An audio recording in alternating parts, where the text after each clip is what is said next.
오늘 주 안에서 항상 기뻐하라. 주 안에서 항상 기뻐하라 하는 제목으로 하나님의 말씀 증거하려고 합니다. 이집트 속담 속에 보면 천국 문 앞에 가면 두 가지 질문을 한대요. 이 두 가지 질문을 통과해야 천국에 들어갈 수 있답니다. 첫 번째 질문은 너는 평생 동안 기뻐하며 살았느냐 이걸 묻는데요. 여러분 대답해 보세요. 여러분 평생 기뻐하며 사셨습니까? 아멘. 두 번째 질문은 너는 일평생 남을 기쁘게 하며 살았느냐 이걸 질문한대요. 이 두 가지를 통과해야 천국에 가는데 오늘 우리 성경적으로 말고 이 질문만 가지고 보면 우리 다 지옥 가야 돼요. 평생 기쁘게 살지도 못하고 내가 기쁘지 않는데 남을 어떻게 기쁘게 합니까? 일소일소 일로일로라는 말이 있죠. 일소일소라는 말은 한 번 웃으면 한 번 기쁘고 한 번 젊어지고 한 번 화를 내면 한 번 늙어진다 그런 말입니다. 또 소문만복내라는 말이 있습니다. 웃음의 문으로 만복이 들어온다. 웃으면 복이 온다는 말이죠. 티베트 속담에는 장수하며 오래 잘 사는 법을 세 가지로 얘기합니다. 첫째는 먹는 것을 절반으로 줄여라. 두 번째는 걷는 것을 2배로 늘려라. 세 번째는 웃는 것을 3배로 해라. 근데 저는 여기 보니까 두 가지는 괜찮은 것 같아요. 먹는 거 젊었을 때보다 한 반으로 줄은 것 같아요. 지금 우리 집사람이 거의 공깃밥을 한 반 정도밖에 안 주거든요. 그러니까 먹는 건 반으로 줄은 것 같은데, 그 다음에 걷는 것도 이제 10,000보를 하루 걸으려고 애써 쓰니까 이것도 한 2배로 늘린 것 같은데, 웃는 것 3배로 늘려라. 이건 3분의 1로 줄은 것 같아요, 오히려. 늘어난 것이 아니라 줄어든 것 같아요. 프리드리히 니체라는 사람은 독일의 철학자입니다. 이 사람이 주장한 주장 가운데 가장 대표적인 게 뭐냐면 신은 죽었다. 신은 죽었대요. 이 사람이 내가 무신론자가 된 이유는 예수 믿는 사람, 하나님을 믿는 사람들의 얼굴에서 기쁨이 없기 때문이다. 이건 핑계죠. 그렇지만 우리에게 주는 충격적인 말입니다. 우리가 기뻐하지 못하는 것 때문에 어떤 사람이 지옥 갈 수 있다는 거죠. 단테 신곡에 보면 저 지옥 밑바닥에 있는 죄수들이 있는데 지옥 밑바닥은 뭐 위에하고 뭐 밑에하고 뭐 다르겠어요. 그런데 밑바닥이라는 제일 악질 죄수가 가는 곳이죠. 여기에 누가 있느냐? 예수 믿으면서 기뻐하지 않는 사람들이 지옥 밑바닥에 가 있다는 거예요. 신앙의 표지가 뭐예요? 낡은 성경을 들고 다니면 신앙생활 잘하는 걸까요? 아니면 기도 많이 하면 될까요? 또 특별히 기도 가운데도 어때요? 목소리, 과거에는 그러죠. 할렐루야, 주여. 그러면, 저 목소리 들으면 정말 기도 많이 하고 신앙이 좋은 것 같다. 그런 생각 듭니다. 또 헌금 많이 하는 사람, 봉사 많이 하는 사람 아니에요. 얼마나 기뻐하며 사느냐 하는 것입니다. 당신의 마음속에 예수 그리스도에 주시는 기쁨이 있는가? 그것이 중요한 것입니다. 지금 옆 사람 얼굴을 한번 쳐다보시기 바랍니다. 어때요? 기쁨이 있어 보입니까? 예, 그래요. 지금 화나 얼굴을 적용이 좋아요. 근데 저는 얼마 전에 컴퓨터에 저장된 사진들을 쭉 보게 됐어요. 보는데 깜짝 놀란 사실은 제 얼굴이 웃는 얼굴의 사진이 별로 없어요. 연출한 거 뭐 김치, 치즈 뭐 이래갖고 웃는 거 말고 평소에 사진을 찍었는데 대부분 근엄한 얼굴이야. 깜짝 충격받아 충격. 기쁨의 사전적인 의미가 뭐냐 하면 욕구가 충족되었을 때의 즐거운 마음이나 느낌을 기쁨이라고 말하는 거예요. 맛있는 음식이 있어요. 맛있는 음식 먹으면 야 맛있다, 배불러, 아유 좋아. 그럴 때 기쁨이 있잖아요. 이게 욕구가 충족되었을 때죠. 그래서 좋은 옷, 자동차, 돈, 지위 등 이런 것들이 내가 만족하고 즐거워할 때에 이것이 바로 기쁨이라는 것입니다. 성경에도 보면 기쁨을 몇 가지로 나누고 있어요. 육체적인 기쁨, 일시적인 기쁨, 어리석은 기쁨, 유한한 기쁨을 세상적 기쁨이라고 말하고 영적 신앙적 기쁨은 장래 얻을 기쁨, 최후에 누릴 기쁨, 영원한 기쁨을 말하고 있습니다. 누가복음 10장에 보면 예수님께서 70인 전도자들 둘씩 짝을 지어 전도를 내보내요. 돌아와서 보고를 합니다. 그들이 이렇게 말합니다. 기뻐하며 돌아와 예수님께 보고합니다. 전도하면 기뻐요. 전도해본 사람은 알아요. 요한복음 15장 11절 말씀은 내가 이것을 너희에게 이름은 내 기쁨이 너희 안에 있어 너희 기쁨을 충만하게 하려 함이라. 말씀이 내 안에 있고 그 말씀에 순종하면 기쁨이 있습니다.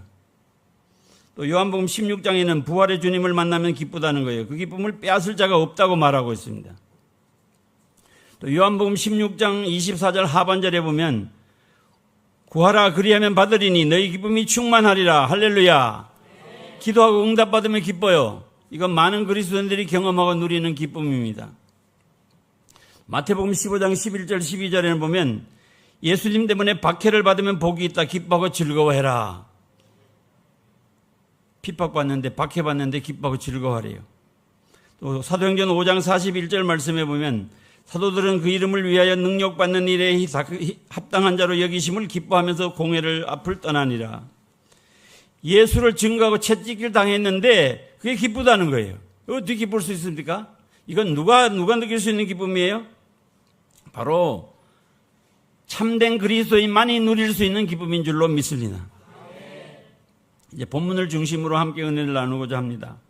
오늘 본문 3장 1절 말씀과 4장 4절 말씀에 보면 주 안에서 항상 기뻐하라. 주 안에서 항상 기뻐하라. 기뻐하라는 동사와 명사가 빌립보 안에 14번이나 반복되어 있습니다. 그러면서 내가 반복하고 반복하는 수고를 해도 이건 반드시 해야 된다. 왜? 중요하기 때문에. 여러분 어렸을 때 무슨 말 제일 많이 들었어요? 밥 먹어라, 공부해라. 공부해라 소리 참 지긋지긋해서 듣잖아요. 왜요? 중요하니까. 주 안에서 항상 기뻐하라. 주 안에, 그리스도 안에, 예수 안에라는 말을 바울이 가장 즐겨 사용한 말입니다. 이 말을 바울 서신에 64번이나 기록이 되어 있습니다. 주 안에, 예수 안에, 그리스도 안에 있다는 것이 무엇을 의미합니까? 요한복음 15장 7절 상반절에 보면 너희가 내 안에 거하고 내 말이 너희 안에 거하면 그랬습니다. 또 9절 하반절에는 보면 나의 사랑 안에 거하라 그랬습니다. 10절 하반절에 보면 너희도 내 계명을 지키면 내 사랑 안에 거하리라. 이 세 말씀을 합쳐보면 이런 내용입니다. 주님의 말씀이 내 안에 거하고 그 계명을 지킴으로 주님의 사랑 안에 거하는 것이 주 안에 예수 안에 그리스도 안에 살아간다는 말입니다. 내가 예수를 믿고 의지하면서 내 안에 거하시는 주님을 말씀을 순종하며 주님의 사랑 안에 거하는 삶이 주 안에라는 말이라는 거죠. 또 요한복음 15장 5절 하반절에 보면 나를 떠나서는 너희가 아무것도 할 수 없느니라는 말씀이 있습니다. 물을 떠난 고기가 혹시 산다 해도 예수 떠난 심령은 사는 법이 없네. 예수는 내 생명 또한 나의 기쁨. 예수 없이 이 몸은 잠시도 못 사네. 기쁨은 말할 것도 없고 예수를 떠나서 아무것도 할 수 없다. 아무것도. 뭘 할 수 있겠습니까? 주님 떠나서. 세상의 욕망을 채워짐으로 살던 기쁨을 잠시 잠깐 기쁨에서 벗어나서 주 안에서 기쁨을 누리는 위치가 바뀌어야 될 줄로 믿습니다. 사도 바울은 지금 자기가 처한 상황은 결코 감사하기 어려운 상황입니다. 지금까지 고난의 연속이었음을 그는 성경 속에 여러 곳에 밝히고 있습니다. 기뻐할 조건이 많고 평안을 누리고 살면서 우리를 향하여 너희가 기뻐해라 그러면 당신 기쁜 환경 속에서는 기쁘지만 우리는 지금 그럴 수 없어 이렇게 대답할 것입니다. 외면당하지요. 그러나 고난과 역경 속에 살고 지금도 열악한 감옥 속에서 빌립보 성도들과 오늘 우리를 향해서 항상 기뻐하라. 내가 다시 말하노니 기뻐하라. 설득력이 있는 거잖아요. 사도 바울은 말합니다. 내가 살아보니까 어떤 환경도 조건도 아니야. 항상 기뻐할 수 있는 비결은 예수 안에 있느냐 예수 밖에 있느냐 이거라는 거지. 예수 안에 있으면 기쁘고 예수 밖에 있으면 기쁨을 잃어버리는 겁니다. 기뻐할 수 없어요. 또 본문 3장 3절 말씀에 보면 성령으로 봉사하면 기쁘다 말하고 있습니다. 성령으로 봉사하면 여기 봉사는 섬김이 아니라 예배를 의미하고 있습니다. 우리 예배 드릴 때마다 뭘 선포합니까? 하나님은 영이시니 예배하는 자가 영과 진리로 예배할지니라 늘 선포하고 고백합니다. 왜? 성령으로 예배드림이란 성령에 사로잡혀서 성령의 기쁜 임재를 느끼며 주님만을 바라보고 하나님을 알아가는 예배를 말씀하고 있습니다. 우리 엘로히 찬양단 굉장히 중요해요. 왜? 한 사람 한 사람이 성령 충만해야 합니다. 준비할 때마다 성령 충만을 기도하십시오. 잘하는 찬양보다 은혜가 넘치는 찬양이 되어야 될 줄로 믿습니다. 왜 그런가? 제가 많은 교회를 다녀봤어요. 그래도 43년 동안 부흥회도 다니고 뭐 이곳저곳 임원으로 뭐 설교를 다니면 교회 가보면 이 교회가 부흥한 교회인가 아닌가를 제가 금방 알 수 있어요. 뭘 보면 찬양을 보면 알아요. 찬양이 살아있는 교회는 부흥하는 교회고 찬양이 죽어있는 교회는 절대 부흥할 수 없어요. 그러니까 누구에 달렸어요? 엘로이 찬양단에게. 말씀교회 부흥은 엘로이 찬양단에게 있습니다. 나 한 사람 한 사람에게 있다는 거죠. 엘로이 찬양단. 그래서 찬양이 살아있으면 반드시 교회는 부흥될 줄 믿습니다. 말씀교회 찬양이 살아있잖아요. 부흥될 줄로 믿습니다. 예. 대표 기도자도 마찬가지입니다. 대표 기도자가 혼자 기도하는 것이 아니라 대표로 기도하는 거잖아요. 그래서 예배를 대표하는 기도이기 때문에 가능하면 기도문을 작성하고 3분을 넘기지 않아야 됩니다. 설교자의 부담을 주지 않도록 해야 돼요. 긴 기도보다 성령 충만한 기도를 해드려야 됩니다. 어떤 교회에 내가 예배 실황을 보니까요. 대표 기도자가 나와 있는데 기도문이 화면에 쫙 떠요. 깜짝 놀래 왜 저걸 띄우지? 그랬더만은 농아인들을 위해서. 농아인들 듣지 못하자 그리고 화면에 띄워요. 야, 그래서 저도 설교가 이렇게 기록에 남잖아요. 그러니까 좀 조심되는데 내 기도가 화면에 뜨고 그게 기록으로 남아있다 그러면 여러분 아마 철저히 준비할 거 아니에요. 그 정도로 중요하다는 거예요. 장로교회는 말씀 중심의 예배를 드리는 교회입니다. 말씀 선포자나 중요성은 더 이상 말할 필요가 없죠. 제 자신을 돌아볼 때 43년 동안 목회하면서 한 번도 몸이 아파서 설교 못한 적이 없어요. 너무 감사한 일이죠. 근데 그때는 또 얼마나 철저히 했으면 매일 새벽 기도를 해서 금요일 12시, 1시까지 철야기도 하고 또 새벽에 또 새벽 기도. 주일날 또 말할 것도 없고 월요일 또 말할 것도 없고 그러다 보니까 일주일에 새벽 기도 7번, 주일 오전, 오후, 그 다음에 수요일, 금요 기도회 그러면 11번, 한 달이면 44번, 거기다 신방 설교, 주일학교 중고등부 설교도 한 번씩 해달래. 그럼 또 한 번, 또 외부 설교, 부흥회 설교 이렇게 해서 어마어마하게 많은 말씀을 증거했습니다. 그런데 제가 돌아보니까 이 많은 설교를 얼마나 많이 준비했는가 보니까 준비가 너무 부족했어요. 안타까움을 금할 길이 없습니다. 그리고 제가 결심했어요. 창세기 1장 1절부터 요한계시록 끝장 끝절까지 다 강해를 해야 되겠다. 그래서 강해를 했어요. 한 번은 토요일 날 교회에서 예배 준비하고 있는데 거지 한 사람이 들어왔어요. 들어오더니만은 다른 것도 아니고 주보를 이렇게 탁 들고는 보는 거예요. 그다음에 이래. 그 주보에 이렇게 실려 있었거든. 대선지서 강해를 끝내고 이제 소선지로 넘어갑니다. 이렇게 해놨어요. 대선지서 강해가 끝나고 소선지를 한다? 그러더만은 괜찮은 목사네. 강해 설교를 하는 거 보니까 대선지 소선지서를 강해하는 분 괜찮은 목사네 이래요. 뭐 저런 거지가 다 있나 그랬어요. 근데 이렇게 설교하면서 사복음서를 비롯해서 로마서 같은 경우는 반복 설교를 했습니다. 근데 이렇게 많은 설교를 했는데 지금 와 보니까 머리는 큰데 가슴을 뜨겁지 않는, 가슴은 식어있는 성도들을 만든 것 같아서 너무 안타까움이 있습니다.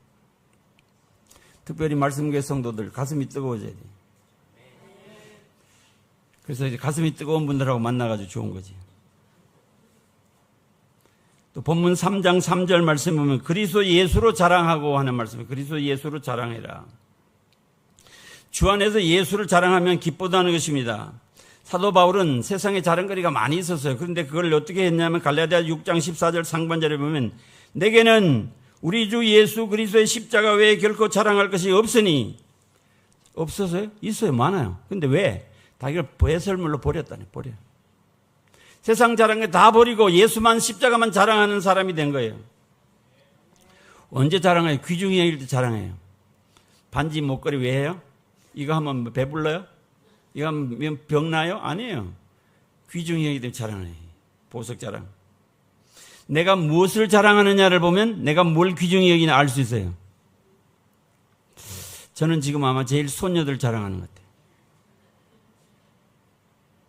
도움이 될 때 자랑합니다. 건강, 물질, 권력, 가문, 배경 도움이 된다고 생각하면 자랑합니다. 해가 되면 자랑 안 해요. 내게 해가 되는 거 자랑해요. 그건 숨기죠. 예수 그리스도 십자가 도움이 되십니까? 도움 정도가 아니라 십자가의 보혈로 죄사함 받고 예수로 말미암아 영생을 얻었기 때문에 마땅히 자랑해야 될 줄로 믿습니다. 사랑하면 자랑합니다. 남편, 아내, 자식, 돈 사랑하기 때문에 자랑합니다. 젊었을 때는요, 우리 남편이 멋있다, 돈도 잘 번다 자랑하는데, 또 아내도 우리 아내는 예쁘고 날씬하고 그런데 나중에 늙고 병들 못 돼요. 자랑합니까? 부끄러워 숨기죠. 예수님의 십자가를 사랑하십니까? 예수님 사랑하세요? 사랑하면 자랑할 수밖에 없을 줄로 믿습니다. 예수님을 귀중히 여기고 보혜사 성령님이신 예수님이 늘 내 옆에 계시서 도우시는 분이며 예수님을 사랑하기 예수님을 자랑할 때 기쁨이 있을 줄로 믿습니다. 자랑하는데 괴롭거나 화가 나면 자랑 안 해요. 누가 자랑하겠어요? 자랑하면 기뻐요. 예수님 자랑하면 기쁨이 충만하게 될 줄로 믿습니다. 그러면 주 안에서 이렇게 자랑하면 아무 문제도 없고 걱정도 없느냐? 아니에요. 사도 바울을 비롯한 많은 사람들이 문제를 안고 어려움 앞에서 복음 증거하는 전도자들이었습니다. 문제가 있고 힘이 들고 환난 시험을 당하여도 낙심하거나 좌절하지 않고 어떻게 대처했느냐? 항상 기뻐할 수 있었느냐? 이유는 바로 기도에 있었습니다. 모든 믿음의 사람들은 기도했습니다. 기도로 문제를 해결하거나 아니면 감당할 수 있는 비결은 기도였기 때문인 줄로 믿습니다. 본문 6절 말씀에 보면 이런 말씀이 있습니다. 아무것도 염려하지 말고 다만 모든 일에 기도와 간구로 너희 구할 것을 감사함으로 하나님께 아뢰라. 아무것도 염려하지 말라. 염려의 크기와 종류가 문제가 아니다. 모든 일에 기도하라. 이렇게 말씀합니다. 근데 기도하라 그러지 않고 기도하고 간구로, 기도와 간구 차이가 뭐냐면 이런 거예요. 기도는 일반적인 대화. 아빠 회사 다녀오셨어요? 아빠 엄마가 식사하시래요? 그런 거예요. 식탁에 앉아서 아빠 나 공부하는데 노트북이 하나 필요해요. 노트북 사주세요. 이거 뭐예요? 간구. 굳이 구분하자면 기도와 간구의 차이예요. 일반적인 하나님과 대화는 기도라면 꼭 필요한 내가 요구하는 요청은 간구입니다. 근데 이걸 어떻게 알아? 감사로 하나님께 아뢰라. 많은 그리스도인들이 감사가 없다는 것입니다. 감사를 지나쳐요. 감사를 빼먹어요. 급한 마음에 간구만 하는 것입니다. 저도 지금까지 많은 기도 생활을 했는데 제 기도에서 감사가 얼마나 있나 보면 정말 감사가 너무 부족했음을 고백합니다. 여러분 기도를 한번 되돌아보세요. 얼마나 감사 기도를 했어요? 염려하지 맙시다. 무슨 일을 만나든지 기도합시다. 꼭 기억할 것은 감사의 기도를 해야 한다는 거예요. 그럴 때 주 안에서 항상 기뻐하는 삶을 누리게 될 줄로 믿습니다. 캐나다 출신의 한스 셀리라는 분이 있습니다. 이분 내분비의 학자예요. 1958년에 스트레스 연구로 노벨 의학상을 수상했습니다. 하버드 대학에서 마지막 고별 강연을 합니다. 백발의 교수들과 학생들이 강단을 가득 채웠습니다. 강연이 끝나자 기립박수, 청중의 기립박수를 받았어요. 근데 꼭 그런 학생 하나씩 있거든요. 한 학생이 단상을 내려가는 교수를 향해서 선생님, 지금 우리는 스트레스 홍수 속에 살고 있습니다. 어떻게 이 스트레스를 해소할 수 있을지 딱 한 가지만, 비결 딱 한 가지만 말씀해 주세요. 한 가지만. 한 가지 대답을 했습니다. appreciation. 감사. 한마디로 감사라는 말 한마디를 남기고 떠났다는 것입니다. 그래서 감사, 그러니까 감사, 그럼에도 감사, 그것까지 감사, 범사에 감사하라. 세상에 가장 복된 사람이 누구냐? 감사하는 사람인 줄로 믿습니다. 끝으로 본문 7절 말씀에 그리하면 모든 지각에 뛰어난 하나님의 평강이 그리스도 예수 안에서 너희 마음과 생각을 지키시리라. 기도해도 문제가 해결되지 않을 수 있어요. 환경에 변화가 없다고 할지라도 하나님의 평강이 내 마음을 주장하시면, 내 마음과 생각을 하나님의 평강이 주관하시면 항상 기뻐할 수 있습니다. 문제는 내 마음, 내 생각, 내 판단, 내 뜻대로 사니까 기쁨을 잃어버리는. 주님이 내 안에 계시고 말씀이 내 안에 살아 역사하고 주님의 생각이 나를 지배하고 주님이 나를 붙들고 내 마음속에 누가 나를 지배하고 있습니까? 무엇이 지배하고 있습니까? 무엇이 가득 차 있습니까? 하나님이 나를 주관하시면, 말씀이 나를 붙드시면, 성령님이 내 안에 나를 주관하시면 어떤 어려움 마음에 봉착되어도 기뻐하게 될 줄로 믿습니다. 제가 오늘 연합집회에 갔어요. 연합집회에 갔는데 목사님이 이런 간증을 하시더라고요. 우리 교회는 교회를 잘 건축했습니다. 그래서 한 1000명 정도 모이는 교회로 성장했습니다. 교회를 건축한 과정을 이렇게 얘기하는 거예요. 어떤 중년 부부가 자기 교회에 등록을 했대요. 어떻게 등록을 하셨습니까? 그러니까 지방에 있다 서울로 발령을 받아서 서울에 왔습니다. 그래서 서울에 있는 교회를 등록하게 됐습니다. 근데 많은 서울에 굉장히 주변에도 교회가 많은데 왜 우리 교회 등록을 했습니까? 이 지하실 교회 한 100명밖에 안 모이는 교회 왜 등록을 했냐 그러니까 성도들의 얼굴이 활짝 웃는 얼굴이었어. 그걸 보고 등록했다는 거예요. 목사님 좀 섭섭하더래요. 목사님 설교를 들어보니까 은혜가 돼서 등록했다면 좋은데 성도들의 얼굴을 보니까 활짝 웃는 얼굴이라 등록했다 그러더래요. 그래서 한 달쯤 지난 뒤에 신방을 와달라 신방을 갔더니만 이러더래요. 목사님 교회를 건축합시다. 뭐 아시잖아요. 우리 교회 지금 지하실에 한 100명 정도 모이는데 교회를 건축할 건축원금도 모인 것도 없고 불가능합니다. 그러니까 제가 유산으로 받은 50억이 있습니다. 얼마요? 50억.